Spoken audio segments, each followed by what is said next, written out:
Le CAC 40 est toujours dans le vert à la mi-journée. L'indice parisien est même repassé au-dessus des 5000 points dès les premiers échanges qui totalisent 1 milliard d'euros pour le moment. L'indice est porté par la clôture en hausse des marchés américains dans le sillage de chiffres montrant la reprise de l'activité manufacturière outre-Atlantique, mais des marchés qui ont également bien accueilli la prise de parole de Lael Brainard, une des gouverneurs de la Fed, qui a affirmé hier que pour surmonter la crise à venir, l'économie américaine aura besoin de nouvelles mesures de soutien. Une annonce qui laisse présager de nouveaux efforts de la Réserve fédérale américaine sur les mois à venir. Aux États-Unis, toujours, le Nasdaq n'en finit plus de progresser, aidé par les valeurs technologiques comme Apple ou Tesla, mais aussi sur la séance d'hier par Zoom Vidéo Communication que beaucoup d'entre nous ont découvert durant le confinement. L'entreprise, valorisée 83 milliards de dollars suite à la publication de résultats bien meilleurs que prévus sur le deuxième trimestre, s'envolait hier sur le Nasdaq, clôturant en progression de 40,78%. L'euro-dollar de son côté retombe aux alentours de 1,18 à la mi-journée, un essoufflement de l'indice qui rassure les investisseurs qui avaient peur de voir l'euro s'apprécier trop fortement face au dollar.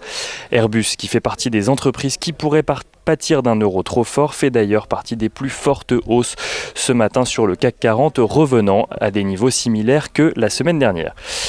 Parmi les autres valeurs qui tirent l'indice parisien ce matin, on note également Kering et Hermès, portés par les publications rassurantes de PMI manufacturier en Chine hier, mais aussi Pernod Ricard, le groupe français qui a publié ses résultats annuels ce matin avant l'ouverture, affiche un résultat opérationnel courant en recul de 13,7% et un chiffre d'affaires en baisse également de 9,5%.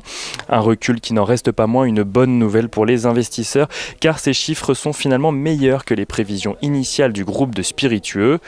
Pernod Ricard annonce cependant rester prudent face à un environnement volatile et incertain selon ses propres termes et anticipe une baisse de son chiffre d'affaires qui devrait se poursuivre notamment dans les aéroports avec la crise sanitaire.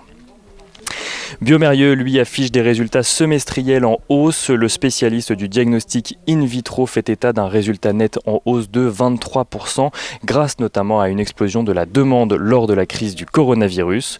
Le groupe précise d'ailleurs que ces résultats semestriels ne peuvent constituer à eux seuls une tendance sur l'année, même si la performance de 2020 devrait être remarquable selon son PDG.